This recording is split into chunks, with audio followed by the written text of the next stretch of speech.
Hey everyone, today is December 19 and yesterday CLAT 2023 was conducted. In CLAT 2023, I hope you performed well. The answer key and the objections are already out. So cross your fingers. The paper was a bit on the difficult side as far as current affairs is concerned, general knowledge is concerned, DI is concerned.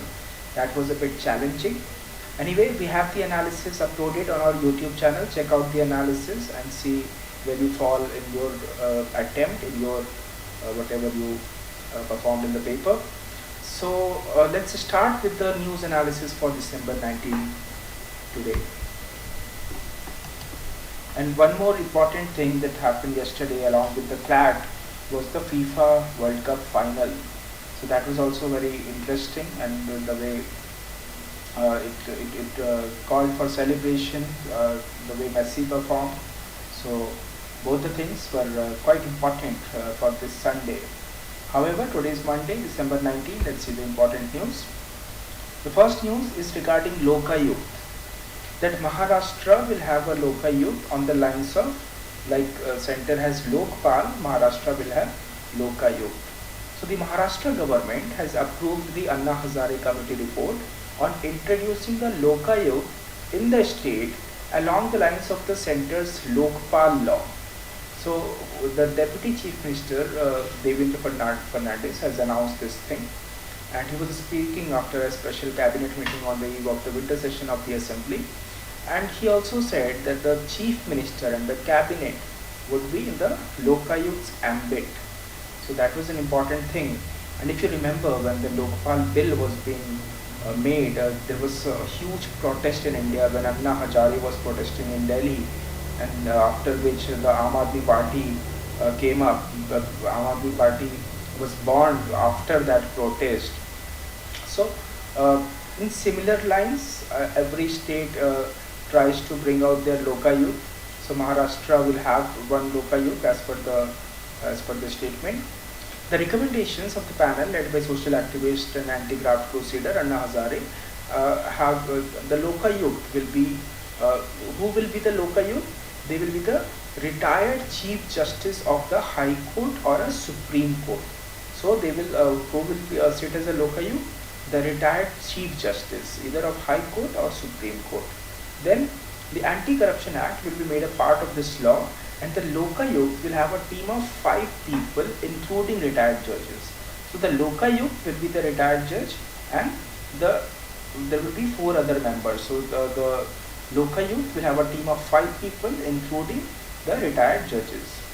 Remarking that it was the objective to run the Bala Sahebji Shiv Sena Bharatiya Janata Party government with complete transparency, the Chief Minister Eknath Shinde said he was determined to make Maharashtra corruption free, and therefore his government had decided to introduce the Lokayukt in the scheme. So this is a good news. Every state should follow this. After the Lokpal in center, we should have Lokayukts at each state as well. And Maharashtra is one such in line. Then again another news which was very much controversial also, very much in news also some time back, regarding the Citizenship Amendment Act, and now some new news is coming regarding that, related to that, which is that the citizenship path will be eased for 6 minority groups from 3 nations. Which 3 nations? Pakistan, Afghanistan, Bangladesh. Which minority groups? Hindu, Sikh, Parsi, Christian, Buddhist and Jains. So other than Muslims, non-Muslims from these countries, Pakistan, Afghanistan, Bangladesh, they will be allowed to produce expired passports, expired visas. That will also be accepted in the system for granting them citizenship. So the union government is all set to ease grant of citizenship to members of 6 minority communities from Pakistan, Afghanistan and Bangladesh, whose passports and visas have ceased to be valid during their stay in India. So if they stayed in India and the passport and visa is not valid anymore, then also they will be granted citizenship. The Home Ministry is expected to revamp the citizenship portal to accept passports and visas with expired validity as supporting document to process citizenship application of Hindus, Sikhs, Parsis, Christians, Buddhists, and Jains from the three countries. This was news from the government sources. The portal run by the ministry currently accepts expired passports as supporting documents only for those Hindu and Sikh applicants from Pakistan and Afghanistan who entered India before December 31st, 2009. So Hindu Singh Sodha, president of Simant Lok Sangathan, which works for the rights of minorities from Pakistan, says even those eligible are affected. So earlier, see what was seen for a Pakistani Hindu who entered India in 2010, the online system does not accept the expired passport, leading to the application not being accepted. The person or family has to then rush to the Pakistani High Commissioner in Delhi, which charges a hefty sum to renew the passports and sometimes reject it on flimsy grounds. Though the person is eligible to get Indian citizenship under the 1955 Act, as he has spent around 12 years in India, they face hurdles.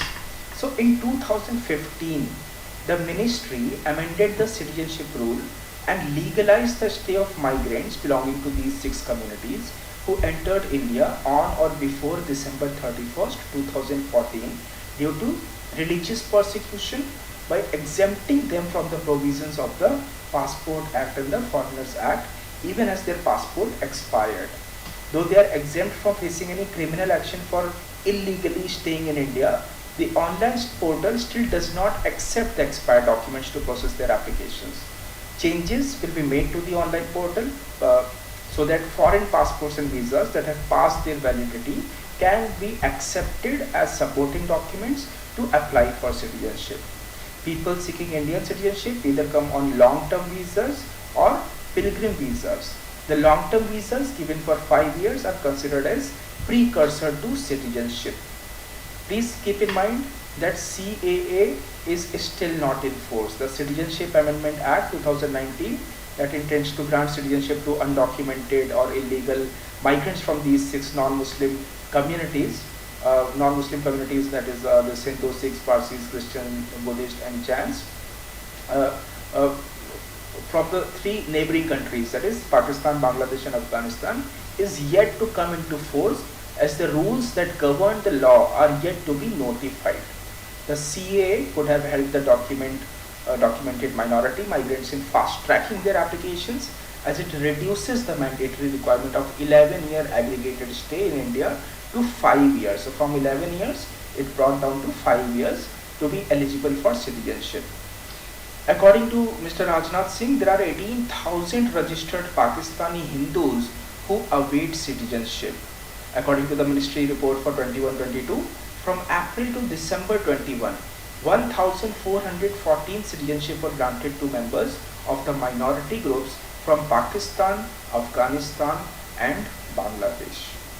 So this again is a very relevant news because just like the Citizenship Amendment Act was very important, whatever changes that have been made in this, the portal, the changes that are being made to the portal, because again there could be some issues regarding exclusion of Muslim citizens. So this might again be the mainstream news for several reasons. So keep an eye on this news. India pushes for new biodiversity fund. So as you know that there was this COP15 biodiversity conference in Montreal. So India has said that the developing nations bear most of the burden of implementing the targets for conservation, and therefore we require adequate funds and technology transfer for these purposes. And the discussion also held on eliminating subsidies. There is an urgent need to create a new and dedicated fund to help developing countries successfully implement a post-2020 global framework to halt and reverse biodiversity loss. India has said at the United Nations Biodiversity Conference in Canada's Montreal. India said that conservation of biodiversity must also be based on common but differentiated responsibilities and respective capabilities as climate change also impact nature. As the 196 parties to the Convention on Biological Diversity finalized negotiations for a post-2020 global biodiversity framework, a new set of goals and targets to hear and reverse biodiversity loss, there have been repeated calls for the inclusion of CBDR principle in finance related targets. There is need to create a new and dedicated mechanism for provision of financial resources to developing countries parties. Such a fund should be operationalized at the earliest to ensure effective implementation of the post 2020 GBF by all countries. Now please understand that whenever any this international level conference happens regarding environment, the developing countries bear the most burden regarding the conservation, because the developed countries have already exhausted the resources and got developed. It is the developing country that require extra support. That is why there is a need for a fund that needs to be created. So at CBT COP15, the parties are also trying to achieve a consensus on eliminating subsidies that are harmful to the environment, such as subsidy for fossil fuel production, agriculture, forestry, fishery, by at least $500 billion annually, and using this money for biodiversity conservation. Here, the GBF must recognize the responsibility of the developing countries towards poverty eradication and also sustainable development. So this was held in this COP15. Missile destroyer INS Mormugao commissioned into Indian Navy. In the era of globalization, almost all nations are dependent on each other in the field of trade, and hence rule-based freedom of navigation and security of sea lanes have become more important than ever for stability and economic progress of the world.